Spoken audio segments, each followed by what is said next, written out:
Terima kasih Tan Sri Pengerusi. Terima kasih kerana beri peluang untuk membahas berkenaan tentang Kementerian Dalam Negeri.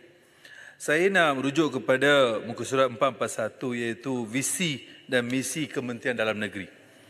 Visinya adalah Malaysia kekal sebagai sebuah negara yang berdaulat dan selamat. Misi pula memastikan keselamatan dalam negeri terjamin dan kesejahteraan rakyat terpelihara. Pada itu Tan Sri, saya merujuk muka surat 443, kepolisan, fungsi. A. Memelihara undang-undang. B. Mengekalkan keamanan dan keselamatan negara. C. Mencegah jenayah dan mengesan penjenayah. D. Menangkap dan mendakwa pesalah. Dan mengumpul maklumat risikan. Tan Sri Pengerusi, memang kita boleh nampak bahawa mengenai nisbah kaum dalam keanggotaan Polis Diraja Malaysia itu sendiri. Memang kita penyertaan golongan bukan Bumiputera dalam Polis Diraja Malaysia makin hari makin menurun. Kita harus faham bahawa Malaysia adalah sebuah negara yang berbilang kaum, maka perwakilan kaum yang berpatutan adalah sangat penting kepada negara yang aman, kepada dalam semua badan kerajaan. Kalau 90% dalam anggota polis kita adalah daripada satu kaum sahaja, ia tidak akan nampak begitu berbilang kaum, dan ia juga bermakna bahawa kita tidak memaksimumkan potensi kita untuk membina suatu pasukan polis yang berbakat dan dinamik daripada semua rakyat. Pada tahun 2021, Ketua Polis Negara pada masa itu telah mengatakan bahawa PDRM sasar 20 atau 30% pengambilan bukan Bumiputera sebagai anggota polis. Ini adalah satu pendekatan yang baik. Namun sehubungan dengan itu, persoalan saya adalah bahawa adakah sasaran ini sudah dicapai? Apakah nisbah perwakilan kaum dalam anggota PDRM yang sedang berkhidmat sekarang?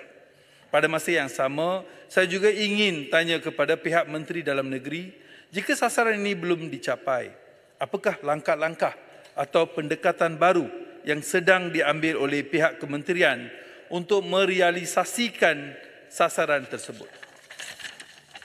Tan Sri Pengerusi, isu kedua yang ingin saya bawa adalah berkenaan tentang SOSMA. Sudah lama terdapat pelbagai pihak yang cuba untuk memansuhkan atau mengkaji semula Akta Kesalahan Keselamatan Langkah-Langkah KAS 2012 atau SOSMA, penahanan terhadap individu tanpa bicara dan tanpa ikat jamin yang didakwa melanggar hak asasi manusia.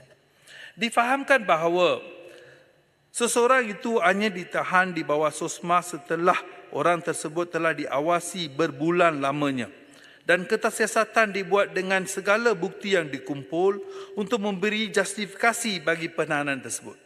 Apa yang kita tidak faham adalah kenapa sekiranya ada bukti jelas, kenapa tidak dibawa ke muka pengadilan di mahkamah terbuka.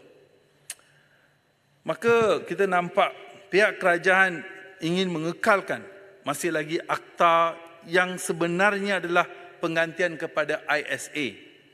Kononnya ia masih relevan dan sangat diperlukan untuk bertindak secara cepat untuk mengekalkan keamanan negara.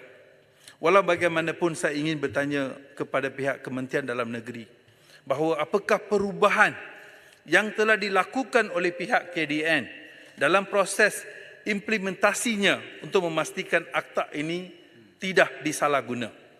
Adakah apa-apa perubahan yang dilaksanakan sejak akta ini dibincang sebelum ini? Tan Sri, isu yang akhir adalah saya nak bangkitkanlah, saya tadi dengar dengan begitu baik sekali Ahli Parlimen Damansara telah membangkitkan isu tentang body kamera dan juga CCTV kamera yang tertutup. Kita sering dengar apabila berlaku sesuatu kecelakaan ataupun kematian dalam lokap, kita sering dengar CCTV tak berfungsi. Tadi Stampin juga ada membawa isu-isu bertentang kematian dalam lokap, kematian dalam tahanan.